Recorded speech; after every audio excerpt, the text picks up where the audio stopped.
Hello, my diamonds. SheilaTruelove here. Laying down, getting my R&R, rest and relaxation. I took a day off because I needed it. I was exhausted.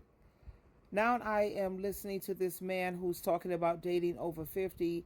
There are some things. There are definitely some things that he says in this clip that I agree with 100%. When it comes to you keep your place and I'll keep mine. So the point he's trying to make is a lot of these men are not willing to risk losing everything. But guess what? Women are not willing to risk losing everything either. I think we already know about squatters' rights and trying to move people in, and then it's easy to move them in, but it's hell trying to get them out. And that's why I agree with him on this note. He's not worried about you. He's worried about his expiration date. Now, if you want to go with him, go with him. If you don't, leave him alone. Or don't try to change him to sit on the couch and raise grandkids with you. That's not going to work either. Most of y'all done jumped off here because I done made you mad, which is cool.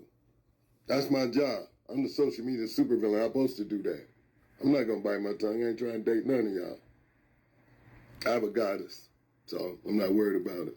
Trust me, what he calls a goddess, honey, is this some sex worker that he's hired, some thought that he hires from time to time, because a lot of these men, they feel that there's no difference in a wife and a prostitute. They feel that wives are nothing but glorified prostitutes anyway.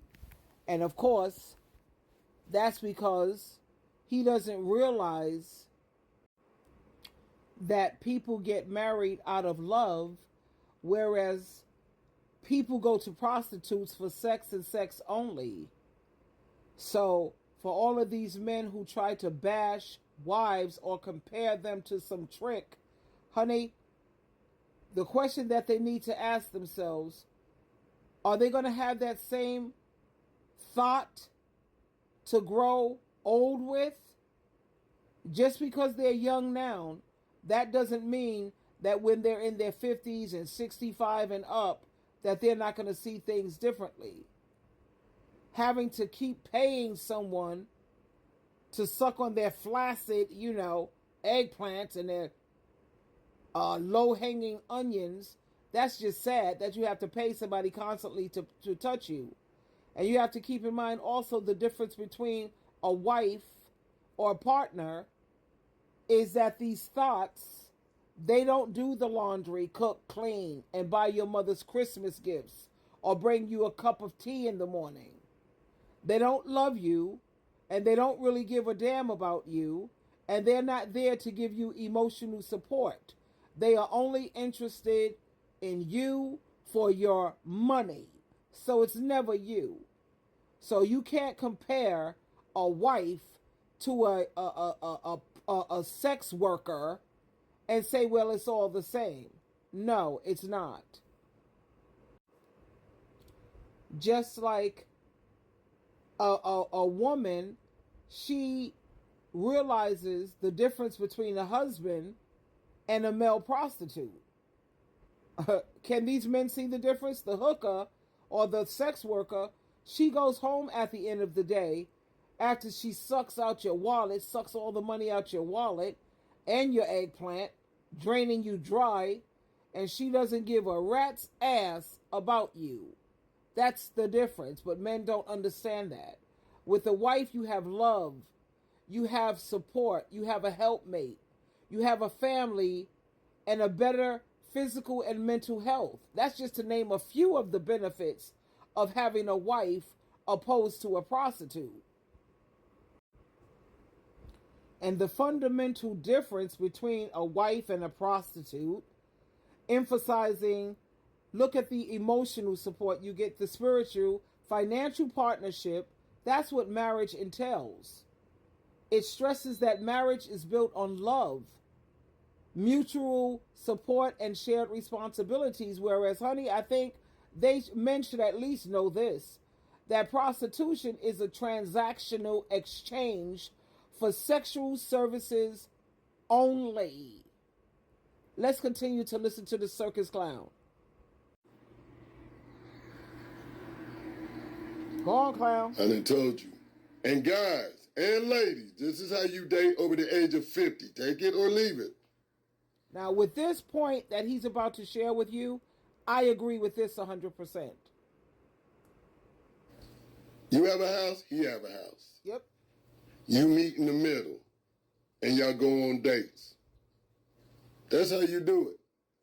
What you got going on at your house, lady, stays at your house. What I got going on at my house stays at my house. I am not going to pick up another household because I'm dating you. I'm not. And most of the guys I know, real men, are not going to do it. You can doubt whatever I say. We're not. You know, they kill me when they talk about what is a real man and what is a real woman. I base a real man on maturity, because majority of the things that we have out here, these things are not real men. They're broken little boys.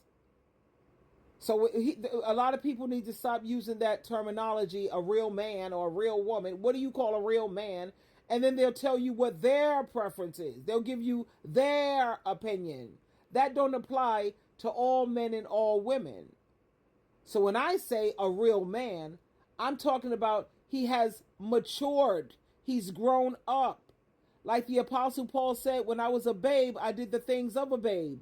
But now that I'm a man, I put those childish ways behind me. Right. We'll meet, we'll go get something to eat, we'll go to movies, we'll go do this, you go home, I go home. We're not staying over each other's house. You can believe that or not. I'm not staying over your house. I'm not sleeping over your house, you're not staying over my house. There's too much to lose. Because I done heard people tell me, if she moves in or she stays with you X amount of time, you got to go get a judge to or get a lawyer to get her out of your house. No, she ain't coming here in the first place. Sorry. We'll meet in the middle. We do whatever we need to do. If we need to do extra activities, we'll go get a room and do extra activities. But as far as this stuff you asked, this fairy tale stuff is over with.